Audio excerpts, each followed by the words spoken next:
Andreas, donc sur la version de PlayStation 2. Il était sorti sur tous les supports de l'époque, que ce soit sur PC, sur PS2, sur Xbox. Ils ont même refait une version pour la Xbox 360, ainsi que sur la PS3, la PS4. Ils avaient fait une remake en 2015. Donc, jeu sorti en 2004, donc le jeu a 20 ans. On a eu l'occasion de jouer, je vous ferai un petit let's play après. Ça sera quelque chose d'assez calme, je vous rassure, parce que ce jeu est quand même assez violent. Euh, mais on va parler un petit peu donc de GTA. Alors GTA, je vais vous le cadrer quand même correctement. Donc GTA, donc c'est une abréviation de Grand Theft Auto. GTA San Andreas, donc jeu vidéo de tir à la troisième personne, mais pas que, conduite et action-aventure en monde ouvert. Ce qui fait vraiment de ce jeu un jeu plutôt complet. Il y en a vraiment pour tous les coups à l'intérieur de ce jeu. Jeu développé par Rockstar, donc toujours aujourd'hui avec GTA 5 et probablement le futur GTA 6. Toujours Rockstar aux commandes de ce jeu vidéo. Alors derrière la boîte, il est écrit il y a 5 ans, Carl Johnson, donc c'est la personne, le héros du jeu. Carl Johnson laissait derrière lui sa sinistre vie à Los Santos, San Andreas, une ville déchirée par les gangs, la drogue et la corruption, une ville où même les stars de cinéma et les millionnaires font tout pour éviter les dealers et les criminels. Début des années 90, Carl doit rentrer chez lui. Sa mère a été assassinée, sa famille est maintenant disloquée et ses amis d'enfance vont droit dans le mur. Alors qu'il rentre au quartier, il est victime d'un coup monté et accusé d'homicide par 2 flics corrompus. Malgré lui, Carl s'embarque dans une aventure qui l'amènera aux 4 coins de l'État de San Andreas pour tenter de sauver sa famille et prendre le contrôle des rues. Alors, je ne vais pas vous le cacher, il est quand même écrit Peggy 18 sur le jeu. Il est vrai qu'en reprenant un peu le jeu en main, en rejouant un petit peu, notamment dans les dialogues qui sont sous-titrés, donc qui sont écrits sur l'écran.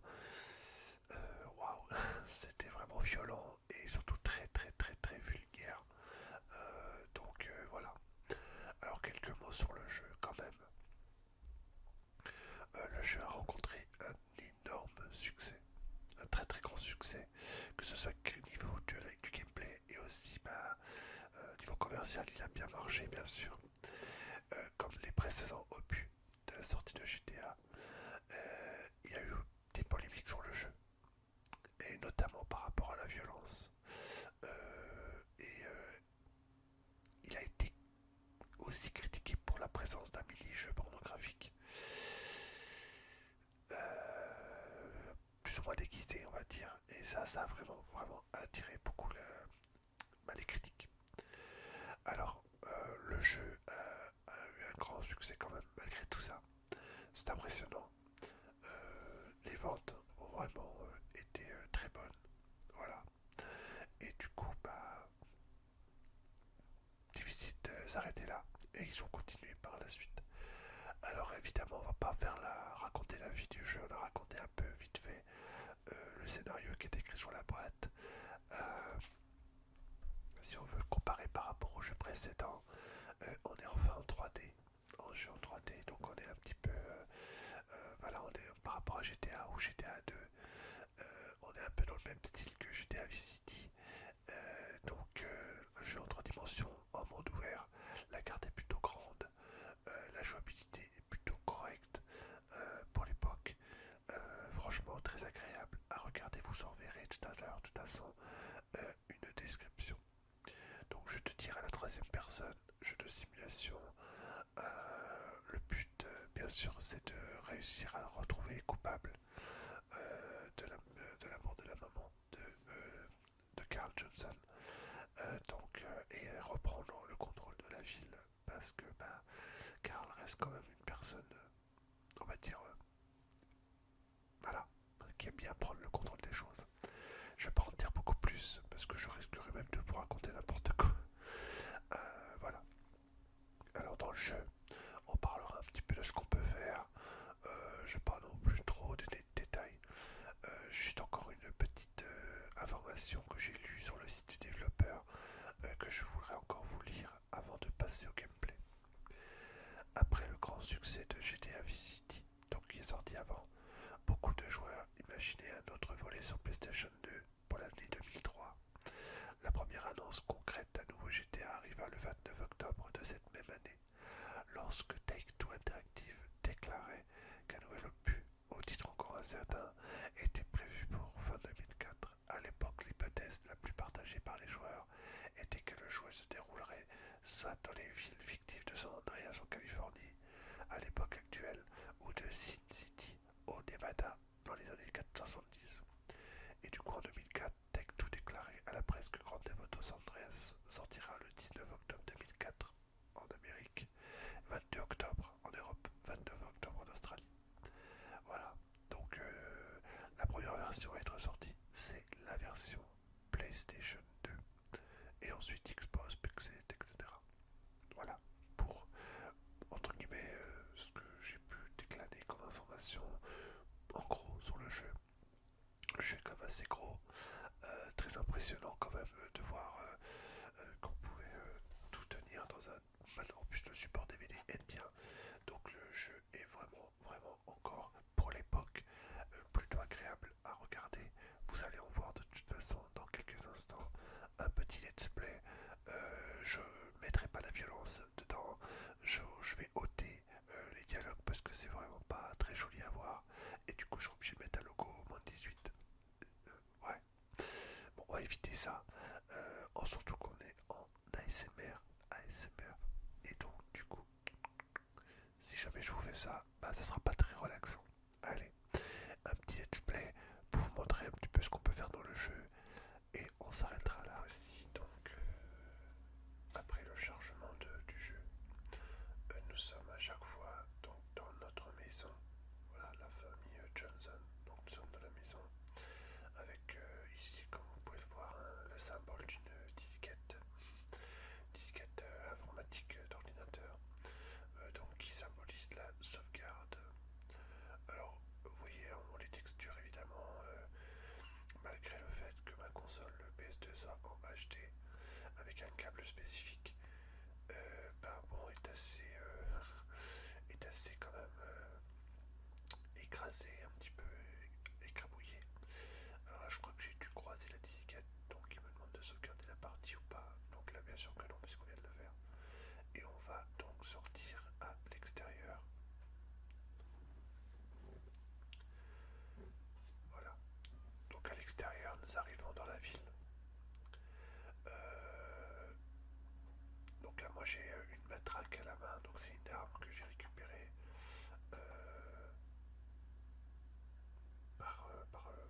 parce que j'ai battu un gendarme. Alors là, par contre, vous pouvez remarquer que mon personnage marche tout seul. Parce que je crois que je dois avoir un petit défaut de manette. Bon, c'est pas très grave. On a plusieurs armes. Un pistolet, une mitraillette que j'ai trouvée, une bombe avec pour faire de la peinture, ou plus précisément des tags, parce qu'on a une mission dans le jeu qui doit recouvrir les tags. Le point, évidemment. Voilà. Donc là, je me promène à pied dans la ville. Bien entendu, là, j'ai pas mis le son du jeu pour éviter que vous ayez des drôles de sons bizarres dans les oreilles. Vous avez juste le son de ma voix. Donc vous pouvez quand même remarquer, bon, évidemment, hein, on voit qu'on est en 2004, pardon, sur la PS2. Les textures, malgré le fait qu'elles soient, on va dire, un petit peu pixelisées, on peut quand même remarquer que, bon, regardez notre personnage, c'est plutôt pas désagréable à regarder, hein. Voilà, il est quand même plutôt bien fait. Par rapport, là, on va fixer par rapport au jeu d'aujourd'hui. Finalement, la mécanique reste à peu près la même, c'est-à-dire se promener dans la ville. Dans la ville, on a une carte que je vais vous montrer là, vous voyez. Bon, là, on voit pas grand-chose, mais on peut peut-être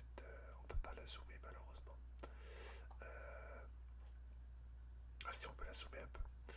Donc vous voyez, on peut voir en L2, R2, donc on peut zoomer. Voilà. Et vous pouvez voir bien sûr les détails avec la pizza par exemple, tous les éléments qu'on a découverts. Il y a des maisons, là il y a une espèce de coupe, je pense c'est pour faire des courses. Là il y a des maisons de personnes ici, on peut faire verser un marqueur pour aller se rendre. Par exemple ici, là il y a un sandwich. On peut aller se rendre là-bas pour manger un sandwich, etc. Euh, la carte donc est plutôt pratique. Vous pouvez également la voir en bas à gauche du jeu avec bien sûr la boussole et surtout lorsqu'on est en mission. Là on n'est pas en mission, on est en mode libre. Donc là on peut se promener librement sur toute la carte. Alors pas n'importe où parce que il y a bien sûr des zones rivales. Vous pouvez également remarquer ici par exemple là il y a un tag sur le mur. Le tag en réalité il est vert et avant il était violet. Nous on doit recouvrir tous les tags de la ville. Il y en a 100. Pour l'instant j'en ai 4. Et partout, partout, partout dans la ville. Pouvez-vous vous promener librement. Franchement, le mode ouvert, c'est un peu. On va dire c'était énorme d'avoir ce genre de choses à l'époque. On avait beaucoup de jeux assez carrés où on ne pouvait pas forcément se progresser partout où on veut. C'était vraiment assez nouveau pour l'époque. Et là, on voit quand même que c'est quand même impressionnant de voir qu'on peut faire tout ça. Donc là, on se promène, on marche. Donc là, vous voyez, il y a des gens habillés en violet. On va peut-être éviter de les provoquer parce que ce sont certainement pas mes amis. Alors, on peut marcher, bien entendu. On peut escalader les murets. On peut aussi, on va le voir, on peut piquer la voiture des gens. Donc là, regardez, hop. En plus, c'est un gang rival, donc tu vas pas être content. On peut piquer, on peut se promener en voiture. Donc bien sûr, on peut mettre la musique. Il y a plusieurs radios. Voilà, que vous voyez au-dessus. Donc là, vous n'entendrez rien parce que j'ai coupé le son. Vous pouvez vous promener et regarder quand même la fluidité malgré tout. Alors bien sûr, on voit les choses qui apparaissent au fur et à mesure, mais regardez quand même la fluidité. Vous voyez, là, on a différents bâtiments. Par exemple ici, on a Alhambra. Donc là, on peut rentrer à l'intérieur, on peut voir ce qui se passe. C'est un club. Voilà. Alors, qu'est-ce qu'on peut faire dans ce club ben là, ça charge. Donc il y a des chargements, bien sûr. Alors là, c'est un endroit où on peut danser. Voilà. Donc vous voyez un point rouge. Le point rouge, ça correspond à une mission. Alors nous, on va pas faire de mission hein, pour éviter de voir des choses bizarres à l'écran. Mais vous voyez, vous pouvez vous balader librement, mais vous pouvez aussi très bien ressortir du club. Voilà. Si cet endroit ne vous intéresse pas, la voiture que vous avez prise est toujours là. Voilà, en gros, ce qu'on peut faire. Donc dans GTA, on peut marcher, on peut jouer, on peut escalader aussi certains bâtiments. Il y a des échelles, il y a des endroits voilà, intéressants. Et en fait, dans toute la ville, il y a plusieurs quartiers occupés par différents gangs. Évidemment, lorsque vous vous rendez dans une zone où vous n'êtes pas, entre guillemets, dans votre zone de la ville, ben, toute la population, membres de gangs rivales, eh ben, vous provoqueront. Vous pouvez aussi prendre des camions spécifiques, comme là, par exemple, ce camion de pompiers. C'est impressionnant. Vous appuyez sur R3 pour activer les missions de pompiers. Donc là, en vrai, quand vous avez un camion de pompiers, vous pouvez très bien en fait faire des missions. Je vais en montrer une. Voilà. Hop, appuyez sur L3. Alors ça marche pas. Si pompiers, ça y est. Véhicule en feu, signaleur dans le clan. Alors voilà, on va éteindre le feu. Donc vous voyez, il y a un temps, le chronomètre. On peut utiliser, bien sûr, la lance à eau. Voilà, vous voyez. Et on peut utiliser la sirène. Donc là, on l'entend pas. Donc là, on a, je sais pas si on peut voir où est le feu. Ah, si c'est là. Voilà. Alors là, on va essayer. C'est pas facile à viser. On va essayer de bien stopper le jeu. On va essayer d'éteindre au moins un feu. On peut gérer avec incendie éteint. Voilà, c'est bon. Vous voyez. Donc là, il y a un autre feu, etc., etc. Et en fait, bah moi, je trouve que c'est vraiment sympa d'avoir rajouté ça.